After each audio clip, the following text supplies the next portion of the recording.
All right, guys, so today we're going over 3.3, which is slopes and lines. We're going to be able to find slopes of lines and use slopes to identify parallel and perpendicular lines. So the slope of a line in a coordinate plane, the slope of a line is a ratio of the change along the y-axis to the change along the x-axis between any 2 points on the line. The slope m of a line containing 2 points with coordinates x1 and y1 and x2, y2 is given by the formula m equals y2 minus y1 over x2 minus x1, where x1 cannot equal x2. And slope is also rise over run, and so it's y2 minus y1 over x2 minus x1. So gonna want to remember that formula right there. This is the same formula, but this one has the rise over run. So classifying slope can be interpreted as rate of change, describing how a quantity y changes in relation to quantity x. So classifying slopes, a positive slope, we always read these right to left. So positive slope, left to right, excuse me. We're reading them left to right. And so if we read it left to right, they're going up and down. The negative slope, if I read left to right, it's going down. A zero slope is a horizontal line, and then an undefined slope is just straight up and down. When we have a zero slope, this would be like a y equals 3 kind of a thing. An undefined slope would be an x equals -2, maybe, for that one.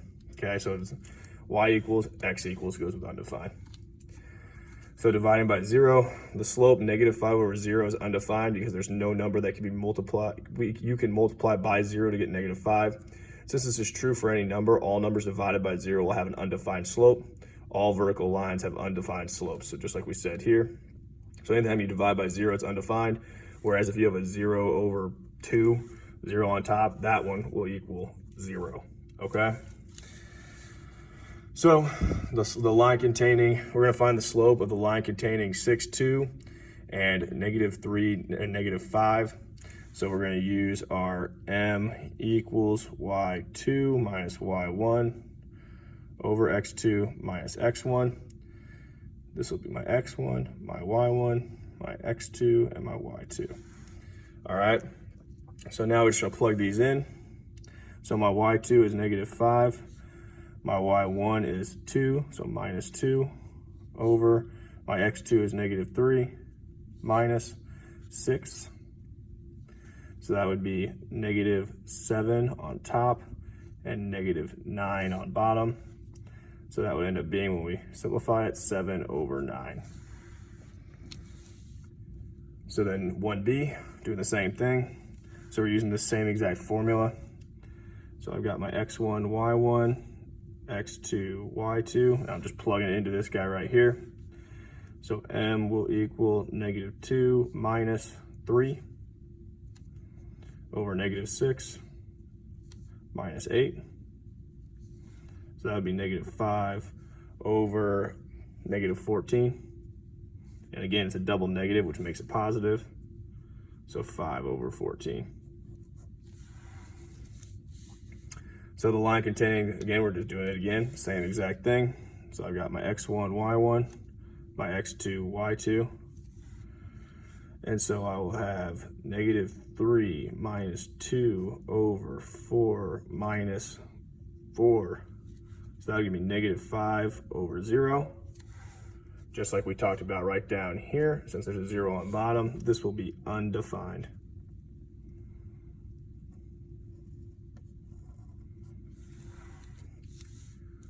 So now we're gonna do this one. I got my x1, my y1, my x2, my y2.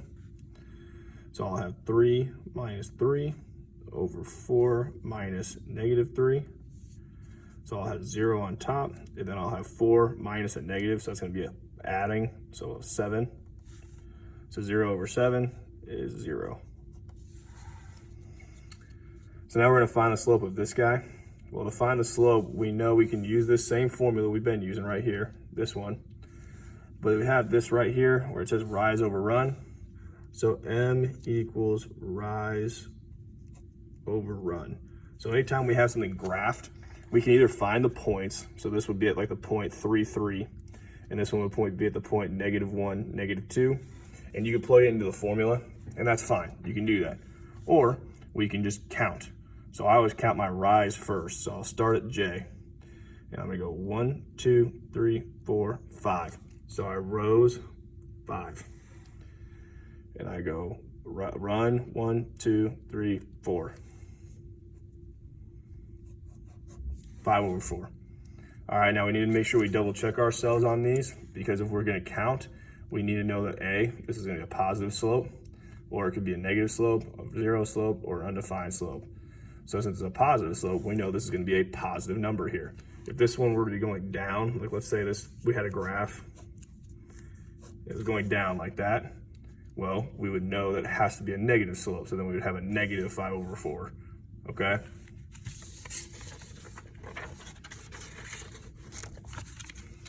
So we're going over to the back here. All right, so in 2006, 500 million songs were legally downloaded from the internet. In 2004, 200 million songs were legally downloaded. So use the data given to graph the line that models the number of songs legally downloaded, y as a function of time in years, in x years. So I'm gonna make my graph just kind of over here.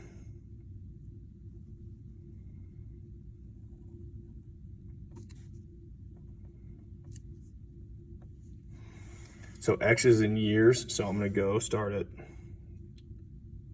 04, 06, 08, 10, 2012, and you keep going if you want to.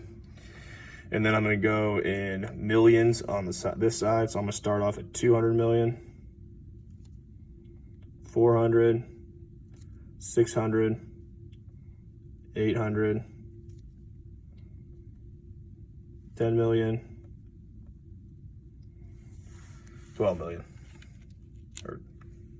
So, or I guess that'd be 1.2 billion. But anyways, so now we're gonna graph it. So I'm gonna graph these points. So since I've got the years as X's, like 2006 would be X, and then the 500 would be Y, and the 04 would be X, and the 200 million would be Y. So my first point would be at 04 and 200 million, right there. And then I'd be at 2006 and 500. So 2006, and we're gonna be at 500. So it's gonna be right between the 400 and the 600, just like that. And I can draw a line like that using those 2 points. So that's for part A.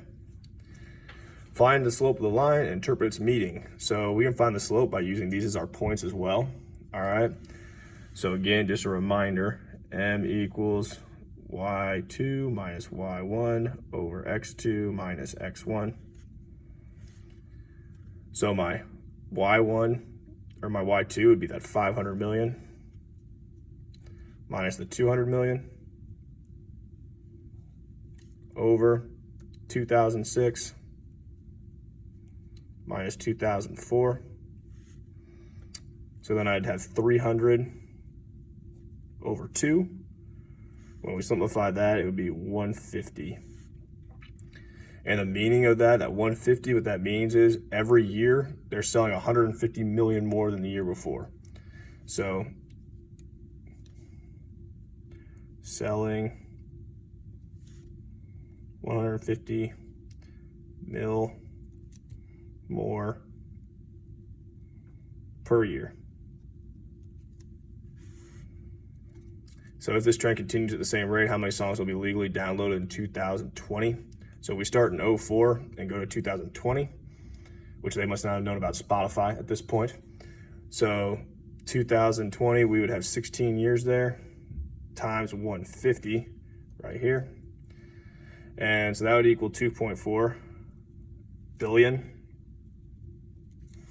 And then we need to add that original 200 million because they need to start at 0. So we'll add that 200 million. So that's where we get 2.6 billion. All right, so parallel and perpendicular lines. Slopes of parallel lines. Two non-vertical lines have the same slope if and only if they are parallel. All vertical lines are parallel. So parallel lines L and M have the same slope, which is 4. Perpendicular lines. Two non-vertical lines are perpendicular if and only if the product of their slopes is -1. Vertical and horizontal lines are perpendicular. So line M is perpendicular to line P. So the product of slopes would be 4 times -1/4, and that equals -1. So a little study tip, if a line L has a slope of A over B, then the slope of a line perpendicular to line L is the opposite reciprocal. So it'd be negative B over A. So then since AB times negative B over A will equal -1. So when you multiply them together, you should get -1. It's an easy way to check, but it's always gonna be the opposite reciprocal. So we're gonna graph lines A, B, and C, D, and see if they are parallel, perpendicular, or neither, and then graph each line to verify. So let's go ahead and graph them. So A is at 14, 13, and we're gonna be off the graph a little bit here. So let me just go ahead and extend this. So we're at 10, 11, 12, 13, 14, 11, 12, 13. So we'll be at 14, 13 for this one. So we'll be up in here for A. At B, we'll be at -11, 0. So I'll be right here. That's our first line going all the way across.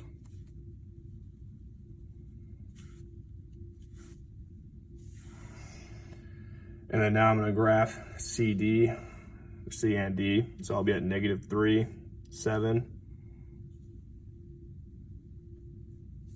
And then D is at -4, -5, D.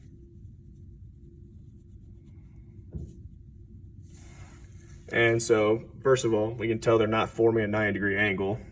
So I'm gonna say that they're gonna be neither, but we can also double check with our slope formula and figure out if they have the opposite reciprocals. If they don't, then we're good.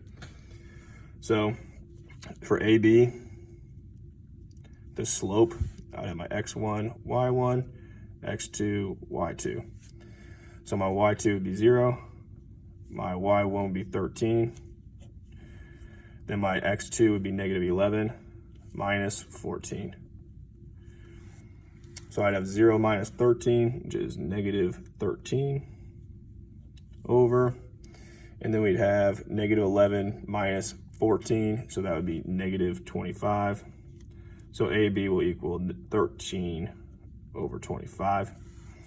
So then for these guys to be parallel, CD needs to be -25 over 13. So CD equals, and again, I got my x1, y1, x2, y2. So I got -5 minus 7 over -4 minus -3. So I'll have -12 over, and then we'll have the addition. So that'd be -1. So CD equals 12. Those are not opposite reciprocals. So this would be neither.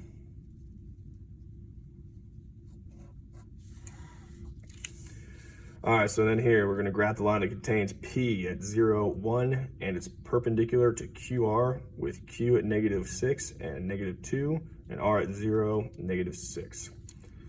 So make a graph here.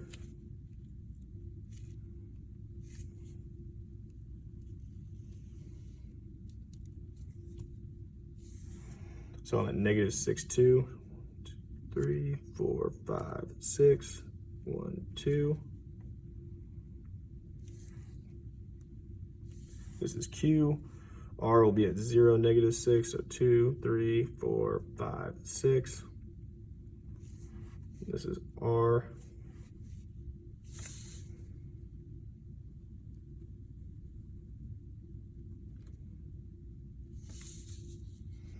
All right, and so then we need to graph a line that contains the point P at 0, 1. So P will be right here at 0, 1. It's gotta be perpendicular to QR. So we need to find the slope of QR. So we can go ahead, like we can either count or we can use our formula. I'm gonna go ahead and use the formula. So QR will equal -6 minus -2 over 0 minus -6. So then we'll have -6 plus 2 over 0 plus 6. So QR is going to be -4 over 6, which ends up being -2 over 3. So since we know that this has to be perpendicular, we know the slope of line P has to be the opposite reciprocal of this. So it's gonna be a positive because we have a negative, so the opposite of negative is positive. And the reciprocal means we just flip the equation. So I'll have 3 over 2. So now when we go to graph this thing, if I go 3 over 2, I'm gonna go rise up 3 over 2, 3, 2, 3, 2. I'm gonna be going this way, and then I gotta connect the dots this way.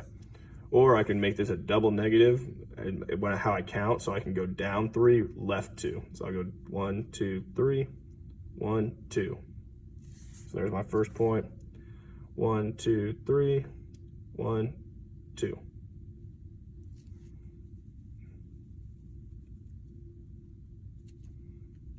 And so that is my perpendicular line.